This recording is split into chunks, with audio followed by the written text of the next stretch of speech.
Hey, what's up, guys? This is Sam, and I'll be doing the free video for December 3rd, 2021. So, a very volatile week in the books here. Quite a lot of headlines, and we can leave it to the historians to decide whether the headline catalyst, and of course, as traders, we know it doesn't really matter. It's all in the charts before it's in the news. But we'll leave it up to the historians to decide whether the catalyst lower this week was Powell or whether it was Omicron. I'm going to go with Powell, just because, well, why did we rally this far to begin with? It was a whole lot of cheap money from the Fed, right? A little monetary cocaine from the Fed. And now that Powell has gotten reinstated and has another term ahead of him, and the inflation numbers are pretty high, he does seem to have switched his stance. So the first drop that we got was based on Powell's comments around raising, stopping the bond buying program that they have sooner than later, and then maybe a couple of hints that they might actually raise rates. Now, I'm not that concerned about them raising rates quite yet, but well, can they accelerate the closing of the stimulus slash bond buying? Absolutely, and that's what the market is just repricing in for now.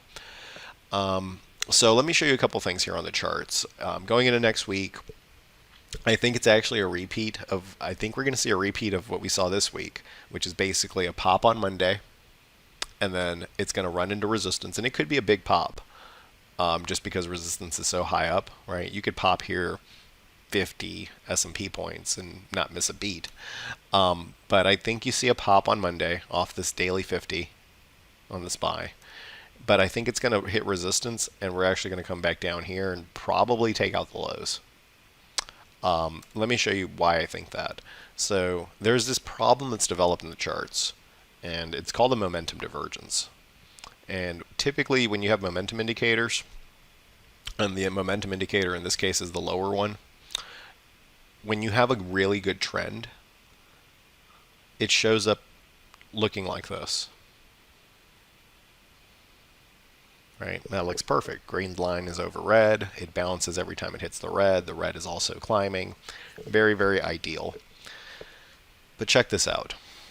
You see this high here, and then you have a higher high here, right? So price goes up, but look what the indicator did. The indicator went down, right?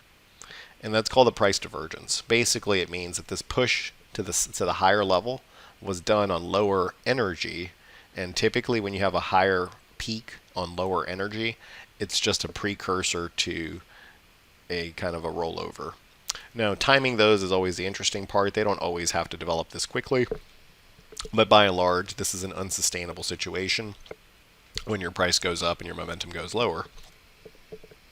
And you see it here, and then it's come down and it's reset, right?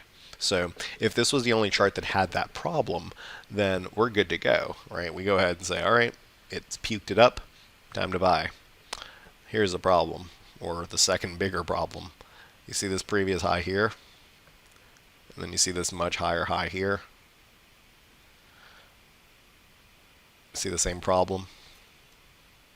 Price goes up, indicator down. And that's on the daily time frame. So if we count coming back down here to this zone as resetting, similar to this, you can tell me, is this reset or not? And the answer is obviously no, it's not reset. So you still have this overhang of the divergence acting as a non-confirmation signal of basically this entire move up. Which makes it flimsy, right? Hopefully you're seeing what's up here. All right, let's say that this one fixes itself. They always do. It hasn't. It's going to take some time to fix this, but let's assume that it's fixed, and then that this one is fixed too. Well, where's the next problem? Well, this is where it gets fun. And then you go to the weekly. Here's the same high. Here's the same higher high. See how the indicator's down? Price is up. And that's why it's a little bit of a problem. So it's a little bit like a Russian nesting doll, right? You pull one apart, there's another one inside. You take that one apart, there's another one inside, and you just kind of keep going in forever. It's just turtles all the way down. That's kind of the effect here. So on the SPY, I'm looking for at least a solid test of the weekly 21, which comes in at, let's call it 47. So probably another 60 points in the SPX. However, I do want to start by saying I think we can bounce next week. Even if we bounce, it changes nothing about the outlook here, unless we take out some levels to the upside. But I think we bounce. I think we hit resistance levels, and then I think we make the next push lower into the weekly 21.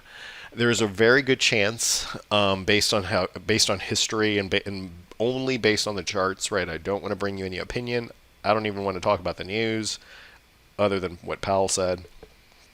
But there's a very good chance that we could see a pullback lasting all the way until December 15th, which is when the Fed meeting is. For the next 2 weeks or so, the Fed is going to be in their blackout period, meaning they can't talk. And so the last thing that the market heard from Powell was twice in a row that he was willing to be much more hawkish than they expected. So selling off into December 15th would fix a lot of these momentum issues. Then they get to the meeting on December 15th. The market having pulled back by then freaks the Fed out. They start backtracking the taper conversation, and then we rally until the end of the year. So fall for the next 2 weeks, rally for the 2 weeks after that to close the year. That's kind of loosely what I'm expecting.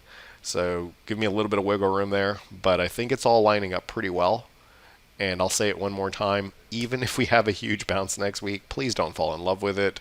There's too many problems here for really any possible bounce to last that are structural and momentum based and have nothing to do with the news. All of these structural problems came before the news. So it's not the news. It was already in the charts. Hey guys, this is Sam, and I'm the Director of Equities at Simpler Trading. I want to thank you for watching this video, and before you go somewhere else on the YouTube, I'd like to ask that you comment and like the video. It really does help us out with the algorithm and getting the message out to more folks who like to see our content. Also, be sure to click the bell notification and subscribe to our channel so that you never miss anything that comes out. If you want to watch us trade in real time using our own money, come over to simplertrading.com and learn how to sign up. I hope you have a great rest of your day, and we'll see you for the next video. Cheers.